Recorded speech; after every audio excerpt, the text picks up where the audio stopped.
Hello friends, జాతీయ ఆదాయానికి సంబంధించి కొంత టెర్మినాలజీ నేర్చుకున్నాము.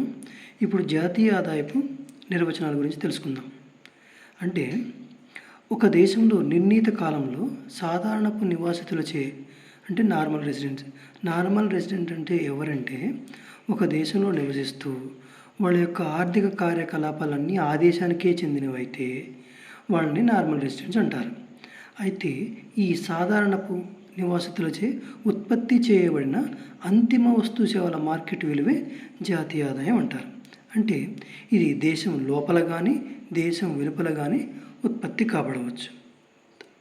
అంటే దీని డెఫినేషన్గా చెప్పాలంటే value of all final goods and services produced by the residents of country whether operating within the domestic territory of the country or outside in a year. అంటే ఒక సంవత్సర కాలంలో ఇదంతా జరగాలన్నమాట.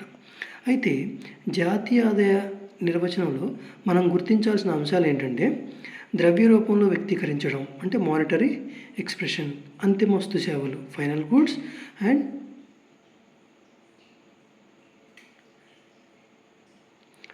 ప్రవాహ భావన, ప్రస్తుత ఉత్పత్తి. సో ఈ నాలుగిటికి సంబంధించి ఉంటుంది.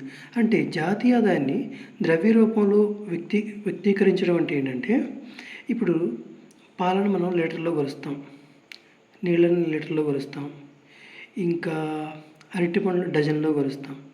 ఇట్లా వీటన్నిటిని అంటే ఏకరీతిగా మెజర్ చేయడానికి వీలుగా ఉన్నాయి.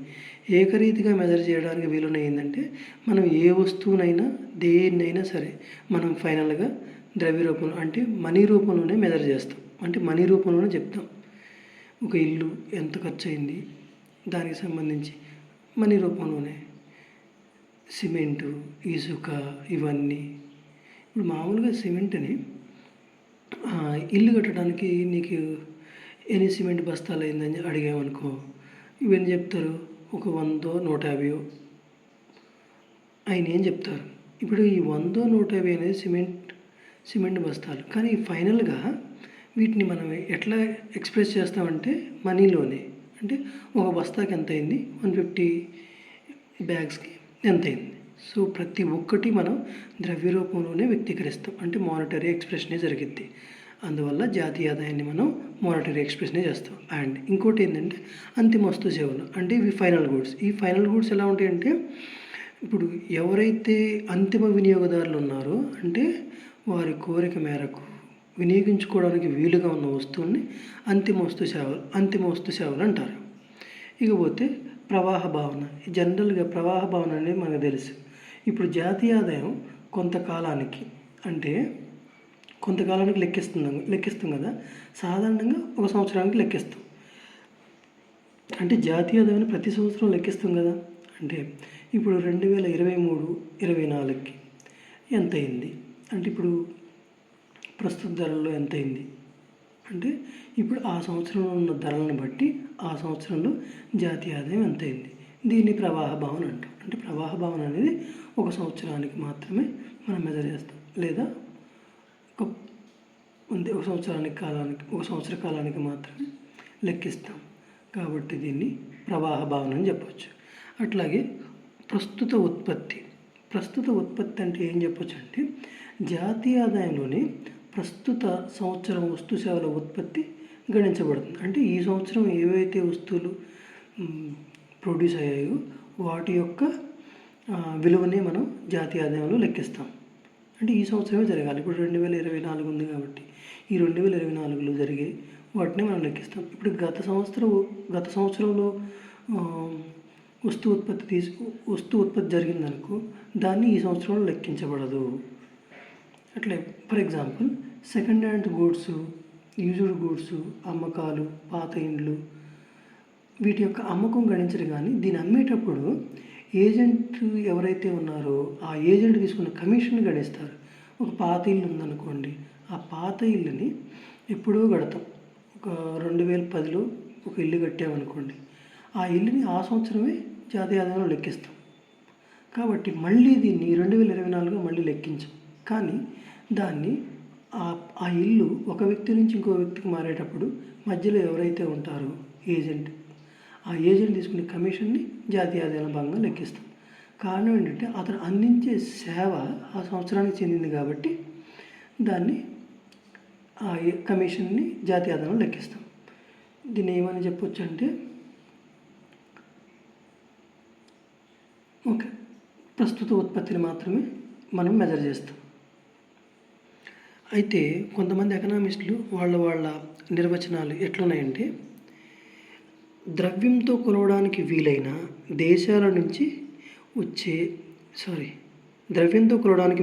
విదేశాల నుంచి వచ్చే ఆదాయంతో సహా సంఘానికి ప్రాప్తించే ఆదాయమే జాతీయ ఆదాయం. దీన్ని చెప్పింది పిగు.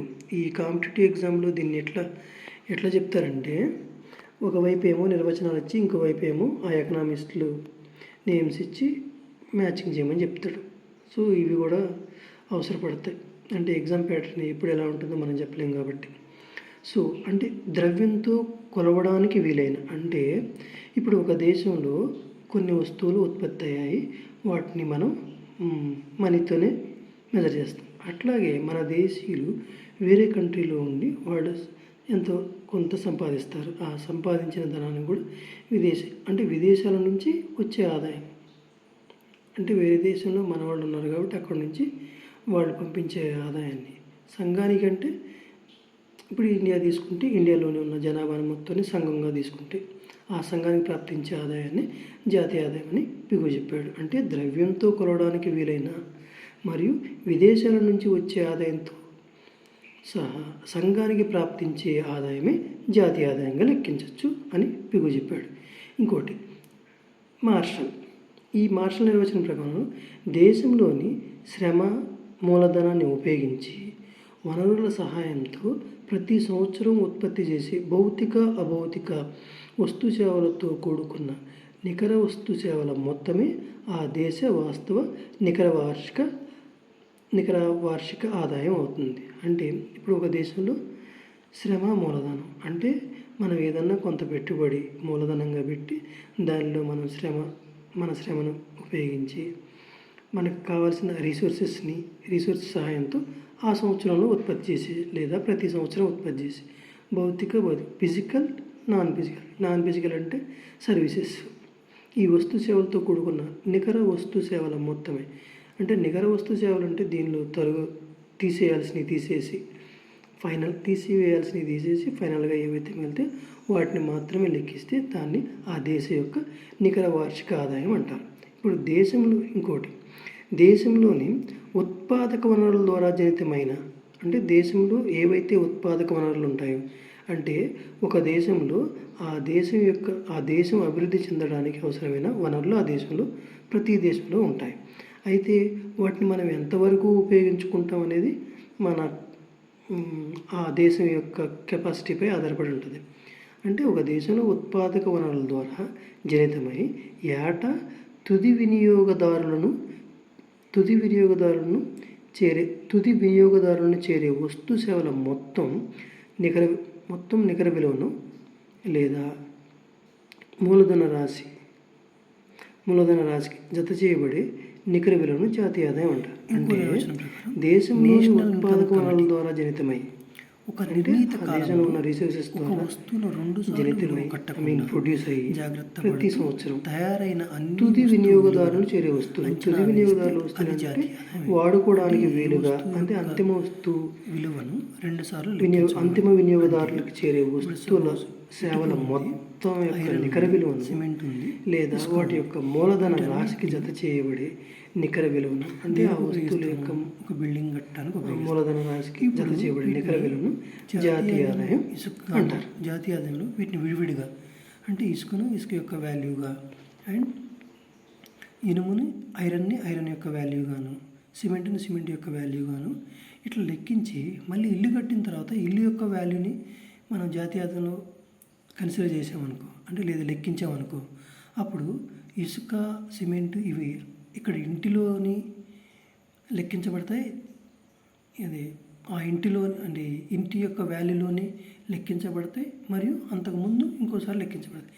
ఇలా కాకుండా వీటిని ఒక్కసారిగా ఆ బిల్డింగ్ తయారైన తర్వాత బిల్డింగ్కి అయిన ఖర్చుని జాతీయ ఆదాయం లెక్కగా తీసుకుంటాం. అంటే ఒక వస్తువుని ఒకసారి మాత్రమే లెక్కించాలి, 2 సార్లు లెక్కించకూడదు అని చెప్పేది నేషనల్ ఇన్కమ్ కమిటీ చెప్తుంది. ఇకపోతే సిఎస్ఓ, సెంట్రల్ స్టాటికల్ ఆర్గనైజేషన్, ఒక సంవత్సర కాలంలోని వేతనాలు, బాటకం, వడ్డీ, లాభాల రూపంలో ఒక దేశ నివాసితులు నార్మల్ రెసిడెన్స్ సృష్టించే ఉత్పత్తి కారకాల ఆదాయాన్ని జాతీయ ఆదాయం అంటారు. తెలుసు కదా మనకి జనరల్గా ఒక సంవత్సర కాలంలో శాలరీలు, ఇంట్రెస్ట్, రెంటు, ప్రాఫిట్ వీటన్నిటి ద్వారా ఆ దేశంలో ఉన్నవాళ్ళు సృష్టించే ఉత్పత్తి కారకాల ఆదాయాన్ని జాతీయ ఆదాయంగా చెప్పచ్చు. ఇప్పుడు జాతీయ ఆదాయానికి సంబంధించి ఇవి కొన్ని నిర్వచనాలు. నెక్స్ట్ క్లాస్లో జాతీయ ఆదాయానికి సంబంధించి కొన్ని పదాల మధ్య తేడాని మనం తెలుసుకుందాం. మీకు ఈ వీడియో కనుక నచ్చితే లైక్ చేయండి, షేర్ చేయండి, కొంచెం సపోర్ట్ చేయండి.